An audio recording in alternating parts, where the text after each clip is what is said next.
मुंबईतील बँड्रा पूर्व परिसरामध्ये अजित पवार यांची जनसन्मान यात्रा पोहोचणार आहे। या यात्रेपूर्वीची तयारी आपण या ठिकाणी पाहतोय। मी सध्या लहुजी साळवे चौकामध्ये आहे आणि या ठिकाणची सगळी दृश्य पाहतोय। एक भव्य व्यासपीठ या ठिकाणी उभारण्यात आलेला आहे आणि गावोगावी ज्या पद्धतीने जरांगे पाटील यांच्या स्वागतासाठी फुलांची उधळण केली जाते जेसीबीच्या माध्यमातून, अगदी त्याच पद्धतीने या ठिकाणी सुद्धा जेसीबीच्या माध्यमातून अजित पवार यांच्यावर गुलाबी फुलांची उधळण केली जाणार आहे। एक मोठा गुलाबी रंगाचा फुलाचा हार सुद्धा या ठिकाणी तयार करण्यात आलेला आहे। क्रेन या ठिकाणी लावण्यात आलेले आणि अजित पवार यांना हा हार घालण्यात येणार आहे। सगळ्यात महत्त्वाचं म्हणजे या ठिकाणी अजित पवार यांची एक सभा सुद्धा आहे। या सभेला ते संबोधित करतील आणि नेमका त्यांचा निशाणा कोणावर असणार आहे हे पाहणं महत्त्वाचं ठरणार आहे। महाराष्ट्रात मुख्यमंत्री माझी लाडकी बहीण योजना सुरू झाल्यानंतर अजित पवार यांनी जनसन्मान यात्रा सुरू केलेली आहे। ठिकठिकाणी ते जात आहेत, महिला भगिनींना भेटत आहेत, त्यांना राखी सुद्धा बांधली जाते आणि आपण पाहतोय की त्यांच्या स्वागतासाठी ठिकठिकाणी आता कार्यकर्त्यांकडून अशा पद्धतीने मोठमोठे होर्डिंग्स, बॅनर्स, पोस्टर लावण्यात आले आणि संपूर्ण बँड्रा परिसर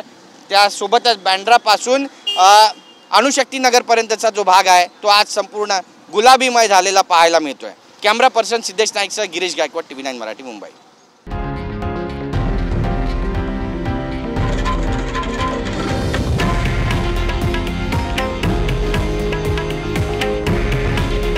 हे आहे देशातील नंबर 1 न्यूज नेटवर्क आणि आपण पाहत आहात TV9 मराठी।